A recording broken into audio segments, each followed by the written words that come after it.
Hello everyone, स्वागत है आप सभी का बीएस कोचिंग सेंटर पे। तो चलिए आज जीके के कुछ इंपॉर्टेंट क्वेश्चन हम देख लेते हैं। तो सबसे पहले, अगर आपने अभी तक यूट्यूब चैनल को सब्सक्राइब नहीं किया है तो यूट्यूब चैनल को सब्सक्राइब कर लीजिएगा। इसका लिंक हमारे इसी पेज के पास आपको मिल जाएगा। साथ ही साथ अगर आप इंस्टाग्राम से नहीं जुड़े हैं तो इंस्टाग्राम पे जुड़ जाइएगा। और इसकी जो पीडीएफ है वो आपको बीएस कोचिंग सेंटर के टेलीग्राम चैनल पे मिलेगी। तो टेलीग्राम चैनल ज्वाइन करने के लिए वीडियो के डिस्क्रिप्शन में इसका लिंक दिया गया है, वहां से आप ज्वाइन कर लीजिएगा। इस जो भी आपको पढ़ाया जाएगा, आज हम इंपॉर्टेंट क्वेश्चन डिस्कस करेंगे जीके के, जो कि आपके आने वाले एग्जाम के लिए काफ़ी इंपॉर्टेंट होने वाले हैं। तो चलिए स्टार्ट करते हैं। आज का पहला क्वेश्चन आपके सामने आपसे पूछा गया कि इराक की करेंसी के बारे में पूछा गया है। तो इराक की जो करेंसी है, आप सभी को पता होना चाहिए, इराक की जो करेंसी है वो दिनार है। तो ऑप्शन ए जो है वो इसका राइट आंसर हो जाएगा। अगर बात करें सर दिनार किस किस देश की करेंसी है, तो आपको एक ट्रिक याद करनी है कि दिनार से आपको खरीद के लाना है बिस्कट, और बिस्कट आपका किस ब्रांड का होना चाहिए? जेएल ब्रांड का। तो इससे वो सारे देश आपको याद हो जाएंगे जिनकी जो करेंसी है वो आपकी दिनार है। बी से आपका बहरीन हो जाएगा, आई से आपका इराक हो जाएगा, एस से आपका सर्बिया हो जाएगा, के से कुवैत, ए से अल्जीरिया, टी से टूनीशिया, जे से जॉर्डन और एल से लीबिया। तो इन सभी देशों के अंदर जो है ना आपकी दिनार करेंसी चलती है। अगर मैं आपसे पूछूं कि यहाँ की कैपिटल आपकी क्या है, तो इराक की जो आपकी कैपिटल है वो आपकी हो जाएगी बगदाद। तो इस क्वेश्चन का जो राइट आंसर है वो आपका दिनार हो जाएगा। अगले सवाल की तरफ बढ़ते। अगला सवाल आपसे पूछा गया है, आपको लीबिया की कैपिटल बतानी है। अभी पीछे ही मैंने ट्रिक में डिस्कस किया था, ये जो एल है इससे आपका लीबिया बनेगा। तो लीबिया देश की जो कैपिटल है वो आपकी हो जाएगी त्रिपोली। तो ऑप्शन बी जो है वो आपका राइट आंसर हो जाएगा। अगर काहिरा की बात करें तो काहिरा जो है वो इजिप्ट की कैपिटल है। अगर टूनिस की बात करें तो टूनिस जो है वो तुनीशिया की कैपिटल है। तो इसका जो राइट आंसर है, तो लीबिया की जो कैपिटल है वो आपकी क्या हो जाएगी? त्रिपोली हो जाएगी। अगले सवाल की तरफ बढ़ते हैं। अगला सवाल आपसे पूछा गया है करेंसी ऑफ अर्जेंटीना। तो आपसे अर्जेंटीना की करेंसी पूछी है। तो अर्जेंटीना की जो करेंसी है वो आपकी पैसो है। तो ऑप्शन ए जो है वो आपका राइट आंसर हो जाएगा। और अर्जेंटीना की कैपिटल की बात करें तो अर्जेंटीना की जो कैपिटल है वो है आपकी ब्यूनस आयर्स। तो ब्यूनस आयर्स जो है वो कैपिटल है अर्जेंटीना की, और अर्जेंटीना की जो करेंसी है वो आपकी क्या हो जाएगी? पैसो हो जाएगी। अगले सवाल की तरफ बढ़ते हैं। अगला सवाल आपसे पूछा गया कोलंबिया की कैपिटल क्या है।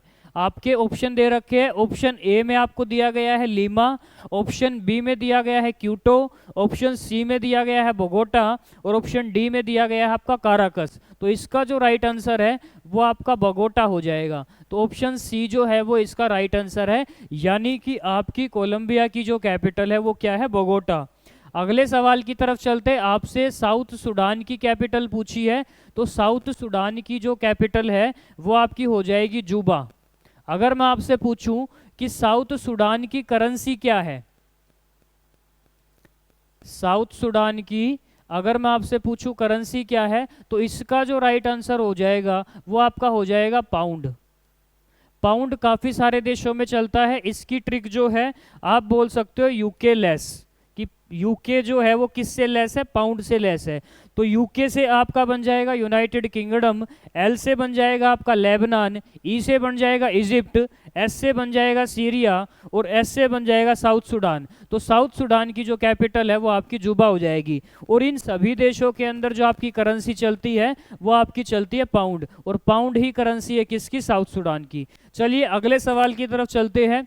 अगला सवाल आपसे पूछा गया इजिप्ट की करेंसी क्या है। तो अभी मैंने बताई ई फॉर इजिप्ट होगा। अभी आपको मैंने बताया कि पाउंड जो है वो आपका यूके लेस है, यानी कि इन देशों के अंदर जो है आपकी पाउंड करेंसी चलती है United kingdom, Lebanon, Egypt, Syria और साउथ सुडान। तो आपसे पूछा इजिप्ट की करेंसी क्या है, तो इजिप्ट की जो करेंसी है वो आपकी क्या हो जाएगी? पाउंड हो जाएगी। अगले सवाल की तरफ चलते हैं।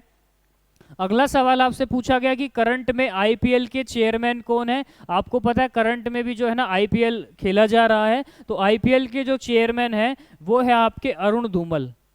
ऑप्शन ए जो है वो आपका राइट आंसर हो जाएगा। अगर जय शाह की बात करें तो जय शाह जो है वो आईसीसी के चेयरमैन है। जय शाह जो है वो आपके आईसीसी के चेयरमैन हैं। और रोजर बिन्नी जो है वो फॉर्मर प्रेसिडेंट रह चुके हैं बीसीसीआई के।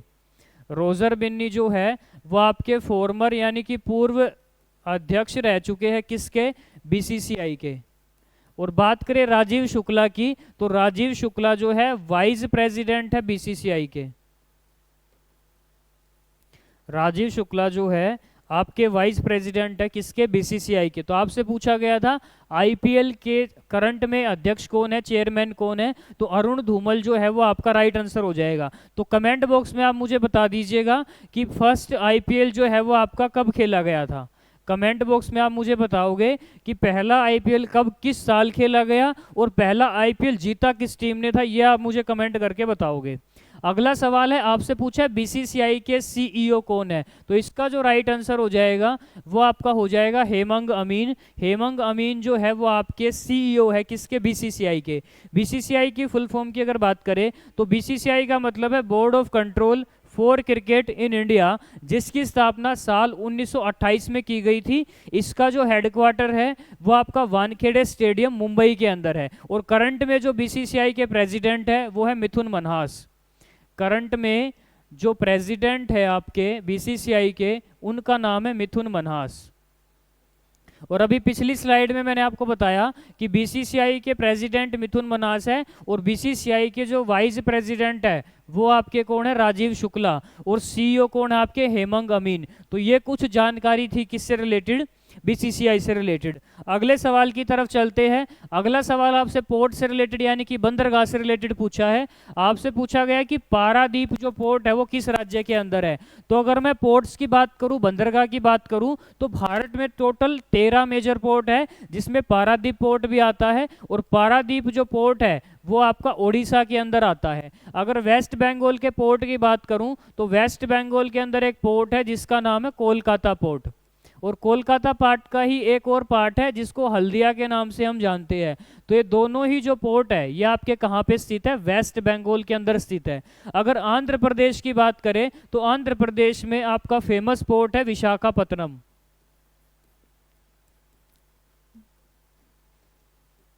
इसके अलावा अगर तमिलनाडु की बात करें तो तमिलनाडु के अंदर आपको 3 पोर्ट मिल जाएंगे। कौन कौन से, एक आपको एन्नोर पोर्ट मिलेगा, एक चेन्नई पोर्ट मिलेगा और एक आपको मिल जाएगा कामराजार पोर्ट जिसका नाम ही एन्नोर पोर्ट है। इसके अलावा एक चेन्नई पोर्ट आपको देखने को मिलेगा। तो ये सारे के सारे जो पोर्ट्स है वो आपको तमिलनाडु में मिलेंगे।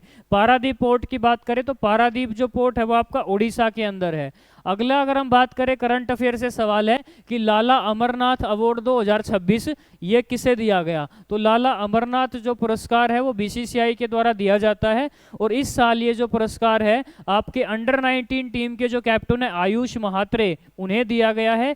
तो ऑप्शन डी जो है वो आपका राइट आंसर हो जाएगा। अगले सवाल की तरफ चलते हैं।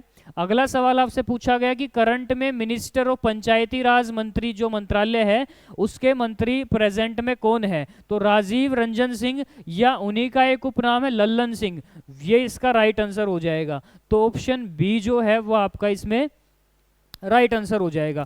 अगले सवाल की तरफ चलते। अगला सवाल आपसे पूछा गया, सिप्री की फुल फॉर्म आपसे पूछी गई है।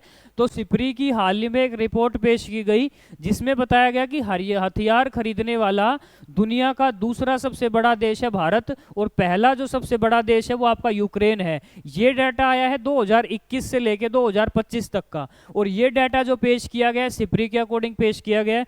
हथियार जो सबसे बेचते हैं, सबसे ज़्यादा हथियार जो बेचे जाते हैं वो अमेरिका द्वारा बेचे जाते हैं। और भारत अपने सबसे ज्यादा जो हथियार है वो रशिया से खरीदता है, लगभग 40%। तो आपसे सिप्री के बारे में पूछा गया तो सिप्री की जो फुल फॉर्म है वो है आपकी Stockholm international peace research institute. तो ऑप्शन ए जो है वो आपका राइट आंसर हो जाएगा। चलिए बढ़ते हैं नेक्स्ट सवाल की तरफ।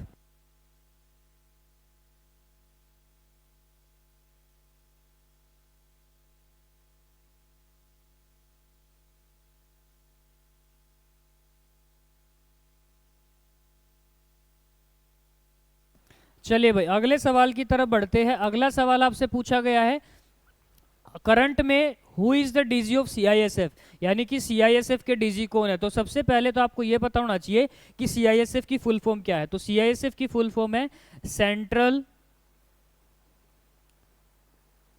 इंडस्ट्रियल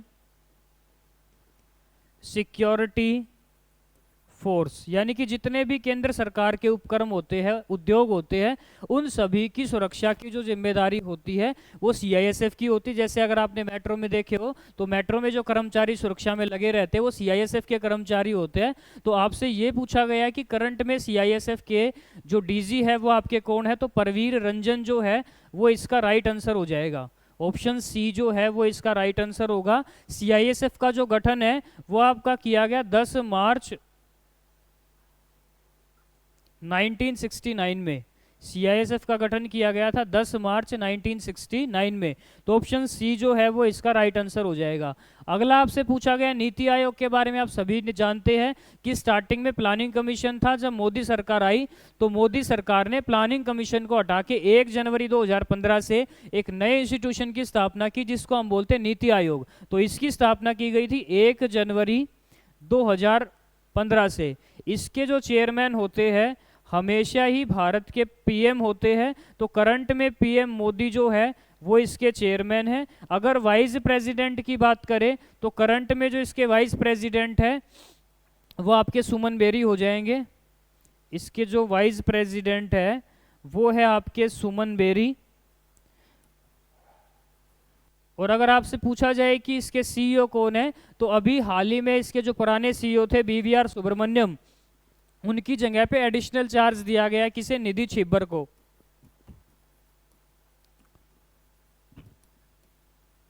तो ये कुछ डिटेल थी किसके बारे में, नीति आयोग के बारे में। नीति की अगर फुल फॉर्म की बात करें तो नीति का मतलब होता है national institution for transforming India. तो ऑप्शन बी जो है वो इसका राइट आंसर हो जाएगा क्वेश्चन नंबर 14 का। अगले सवाल की तरफ चलते हैं। अगला सवाल आपसे पूछा गया प्रोजेक्ट गंगा। तो प्रोजेक्ट गंगा जो है ये अभियान जो है ये उत्तर प्रदेश सरकार के द्वारा चलाया गया है। इसका उद्देश्य आने वाले 3 साल के अंदर 20 लाख से ज़्यादा घरों के अंदर जो है हाई स्पीड इंटरनेट की पहुंच पहुंचानी है। और इस प्रोजेक्ट का नाम रखा गया प्रोजेक्ट गंगा। तो ये जो प्रोजेक्ट गंगा है ये स्टार्ट किया गया है आपका उत्तर प्रदेश के द्वारा। अगले सवाल की तरफ चलते। अगला सवाल आपसे पूछा गया है which countries parliament has recently approved a bill to remove remaining hereditary MPs from the House of Lord's.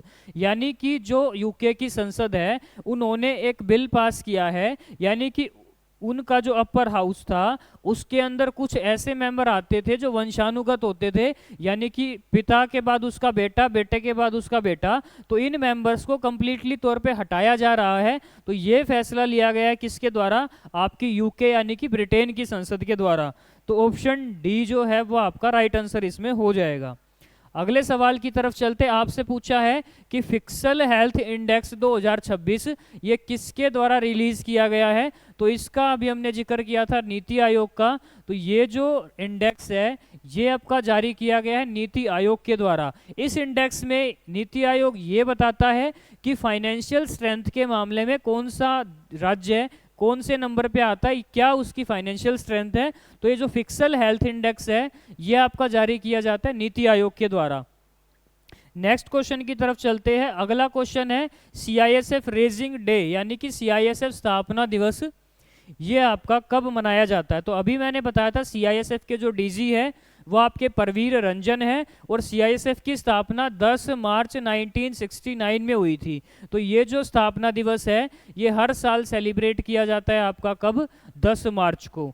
इसका जो राइट आंसर है वो आपका ऑप्शन सी हो जाएगा। अगले सवाल की तरफ चलते। आपसे पूछा जल जीवन मिशन को सरकार ने कब तक के लिए एक्सटेंड कर दिया है। तो जल जीवन मिशन की शुरुआत जो हुई थी वो आपकी हुई थी 15 अगस्त 2019 में, यानी कि पूरे भारत में प्रत्येक घर तक, चाहे वो ग्रामीण हो या शहरी हो, वहाँ पे पीने का साफ पानी पहुँच पाए नल के थ्रू। इसके लिए साल 2019 में जल जीवन मिशन को स्थापित किया गया था और अब सरकार ने इस जल जीवन मिशन को साल 2028 तक एक्सटेंड कर दिया है। इसके लिए अलग बजट जो है दिया गया है ताकि जो बचे हुए क्षेत्र है जहाँ पे पीने का साफ पानी अभी भी नहीं पहुँच पा रहा है वहाँ तक पीने का पानी पहुँच पाए। तो जल जीवन मिशन को एक्सटेंड कर दिया गया साल 2028 तक। अगले सवाल की तरफ चलते, आपसे पूछा गया है recently which airport has been given the status of an international airport, यानी कि इनमें से किस एयरपोर्ट को अंतर्राष्ट्रीय हवाई अड्डे का दर्जा दिया गया है। तो इंटरनेशनल एयरपोर्ट का दर्जा मिला है हाल ही में किसे, आपके मदुरई एयरपोर्ट को, जो कि कहाँ का एयरपोर्ट है, तमिलनाडु राज्य में है। किस राज्य में है भाई, ये तमिलनाडु राज्य में। अगले सवाल की तरफ चलते, अगला सवाल आपसे पूछा गया है where is the statue of Potti Sriramulu installed, इनकी जो मूर्ति है वो कहाँ पे स्थापित की गई है। ये वही व्यक्ति है जिन्होंने आंध्र प्रदेश अलग राज्य की मांग की थी कि भाषा के आधार पे नया राज्य बनाया जाए, और भाषा के आधार पे पहला राज्य था भारत में आंध्र प्रदेश। तो उस आंध्र प्रदेश की जो डिमांड कर रहे थे वो यही कर रहे थे, और अनशन करने के दौरान इनकी मृत्यु हो गई थी। तो सरकार ने फिर बाद में 1953 के अंदर भाषा के आधार पे पहला राज्य घोषित किया था आंध्र प्रदेश को, और आंध्र प्रदेश की जो फिलहाल कैपिटल है वो अमरावती है। तो उस अमरावती के अंदर ही इनकी एक 58 फीट की मूर्ति लगाई जाएगी जो कि ब्रोंज से बनी होगी। तो अभी करंट में उसको इंस्टॉल्ड किया गया है। इसकी जो हाइट है वो है 58 फीट, और ये किससे बनी हुई है, ये ब्रोंज से बनी हुई मूर्ति है। तो इसको स्थापित किया गया आपके कहाँ पे, अमरावती के अंदर। अगले सवाल की तरफ चलते हैं, आपसे पूछा है अभी 98th जो है अकेडमी अवार्ड्स, यानी कि जिसे हम ऑस्कर अवार्ड बोलते हैं, तो ऑस्कर अवार्ड अभी डिस्ट्रीब्यूट किए गए हैं। आपसे पूछा गया है कि इसमें बेस्ट फिल्म का जो पुरस्कार है वो किसने जीता है। तो वन बैटल आफ्टर अनदर, इस मूवी के द्वारा जो है बेस्ट फिल्म का जो है अवार्ड दिया गया। अगर ऑस्कर की बात करें तो ऑस्कर जो है वो विश्व के सिनेमा के क्षेत्र में दिए जाने वाले सबसे बड़े पुरस्कार है, जो कि एम्पास के द्वारा दिए जाते हैं। एम्पास का मतलब है academy of motion pictures arts and sciences. इसकी स्थापना 1927 में हुई थी, और इसी संस्था के द्वारा पहली बार जो ऑस्कर वितरित किए गए थे वो आपके किए गए थे 1929 में। कई बार आपसे ये पूछ लिया जाता है कि आज तक सबसे ज़्यादा ऑस्कर किसने जीते हैं। तो आज तक एक मूवी है बेनहूर, एक मूवी है आपकी टाइटैनिक, और एक मूवी है आपकी लॉर्ड ऑफ रिंग्स। इन तीनों ही मूवीज़ ने 11-11 ऑस्कर जीत रखे हैं। तो सबसे ज़्यादा ऑस्कर जीतने के मामले में 3 मूवी है, मैंने आपको बताई बेनहूर, एक मूवी आपकी हो जाएगी टाइटैनिक, और एक मूवी आपकी हो जाएगी द लॉर्ड ऑफ रिंग्स। तो इसका जो राइट आंसर है, अभी नंबर भी आपको ध्यान रखना है कौन सा एडिशन था, तो ये 98th एडिशन था। तो ये बेस्ट जो मूवी चुनी गई, बेस्ट फिल्म, वो आपकी चुनी गई वन बैटल आफ्टर अनदर।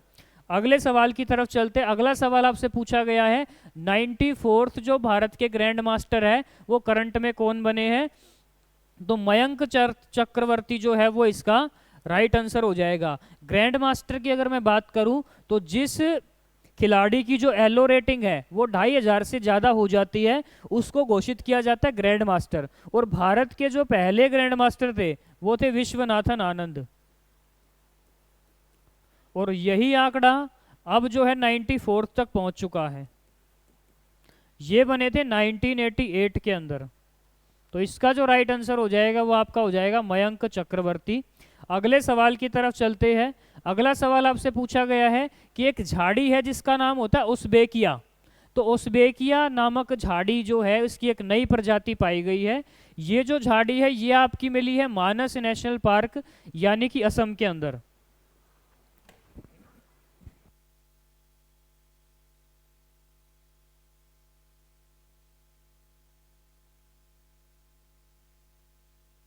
तो आपसे ये पूछा गया है कि ये जो झाड़ी है इसका नाम जो है किसके नाम पे रखा गया है। तो इसका नाम जो है वो फेमस सिंगर जिनकी पिछले साल मृत्यु हो गई थी, जुबीन गर्ग के नाम पे रखा गया है। जुबीन गर्ग की मृत्यु जो है पिछले साल सिंगापुर के एक आइलैंड पे डूबने से हो गई थी, जिस आइलैंड का नाम है सेंट जोन्स आइलैंड। बाद में सिंगापुर के द्वारा उसी आइलैंड का नाम बदल के जुबीन गर्ग आइलैंड किया गया। तो जुबीन गर्ग को सम्मानित करने के लिए उनके नाम पे इस झाड़ी की जो है इस नई प्रजाति जो मिली है उसका नामकरण इसके नाम पर किया जाएगा। तो ऑप्शन सी जो है वो इसका राइट आंसर हो जाएगा। अगला सवाल आपसे पूछा है कि ज्ञानपीठ पुरस्कार किसे दिया गया 2025 के लिए। तो ये जो एडिशन है ये 60वां आपका ज्ञानपीठ पुरस्कार है। तो ये जो आपका दिया गया आर वेरामुथु को। ज्ञानपीठ पुरस्कार जो है भारत में साहित्य के क्षेत्र में दिया जाने वाला सबसे बड़ा पुरस्कार है, जिसकी स्थापना 1961 में हुई थी, लेकिन ये सबसे पहले दिया गया था आपका 1965 में। ये भी पूछा जाता है कि 1965 में पाने वाले पहले व्यक्ति कौन थे। तो जी शंकर कुरूप पहले व्यक्ति थे जिन्हें ज्ञानपीठ पुरस्कार दिया गया था। इनकी रचना का नाम था आडा कुजोई। जी शंकर कुरूप जो है वो पहले व्यक्ति थे जिन्हें ज्ञानपीठ पुरस्कार दिया गया था, और इनकी जो रचना का नाम था वो था आडा कुजोई। अगर दामोदर मौजो की बात करें तो 57वें नंबर का जो ज्ञानपीठ पुरस्कार है वो इन्हें दिया गया था, दामोदर माउजू को, कोंकणी भाषा के लिए। अगर बात करें 58वें ज्ञानपीठ पुरस्कार की तो ये पुरस्कार रामभद्राचार्य को दिया गया था संस्कृत भाषा के लिए, और गुलजार को दिया गया था उर्दू भाषा के लिए, और इन्हें दिया गया था संस्कृत भाषा के लिए। और अगर मैं बात करूं 59वें नंबर का पिछले साल ज्ञानपीठ पुरस्कार किसे मिला था, तो ये मिला था विनोद कुमार शुक्ल को। विनोद कुमार शुक्ल को ये प्राइज दिया गया था, और इन्हें मिला था किस लैंग्वेज के लिए, हिंदी लैंग्वेज के लिए ये पुरस्कार दिया गया था। और अभी जो दिया गया वो 60वें नंबर का ज्ञानपीठ पुरस्कार है जो दिया गया आर वेरामुथु को। ये जो ज्ञानपीठ पुरस्कार है ये सबसे सर्वोच्च सम्मान है, और ये आपकी जो ऑफिशियल 22 लैंग्वेज है प्लस इंग्लिश के लिए दिया जाता है। एक तो आपकी ऑफिशियल लैंग्वेज है जो कि संविधान की 8वीं अनुसूची में दी गई है, इसके अलावा इंग्लिश लैंग्वेज में ये पुरस्कार आपका दिया जाता है। तो ये थे आज के कुछ इंपॉर्टेंट क्वेश्चन जो कि आपके आने वाले एग्जाम के लिए काफ़ी इंपॉर्टेंट होने वाले हैं। अगर आपको किसी भी प्रकार का डाउट आया है तो सामने आपका एक नंबर हाईलाइट हो रहा है 9213588000। इस नंबर पे आप मैसेज कर सकते हो व्हाट्सएप पे, तो यहाँ पे आप अपने डाउट पूछ सकते हो। इसकी पीडीएफ जो है वो आपको टेलीग्राम चैनल पे मिल जाएगी, और अगर आप यहाँ से ऑफलाइन कोचिंग करना चाहते हो तो भी इस नंबर पे आप संपर्क कर सकते हो, क्योंकि बीएस कोचिंग सेंटर जो है वो देता है 100% गारंटी के साथ सरकारी नौकरी, जिसमें ऑनलाइन और ऑफलाइन क्लास दोनों ही मोड पे क्लास चलाई जाती है। साथ ही साथ हर हफ्ते ऑनलाइन और ऑफलाइन आपका टेस्ट होता है, और टेस्ट के तुरंत बाद आपका सॉल्यूशन भी दिया जाता है। इसके अलावा क्लास के बाद यहीं पे बैठ के आपको लाइब्रेरी की फैसिलिटी मिलती है, साथ ही साथ फिजिकल ट्रेनिंग भी हमारी तरफ से दी जाती है। तो अगर आप इंटरेस्टेड हो कोचिंग लेने के लिए तो नांगलोई में हमारा सेंटर है, और इस नंबर पे आप संपर्क कर सकते हो। तो इसकी पीडीएफ जो है वो आपको मिल जाएगी। मिलते हैं आपसे नेक्स्ट क्लास में। जय हिंद, जय भारत।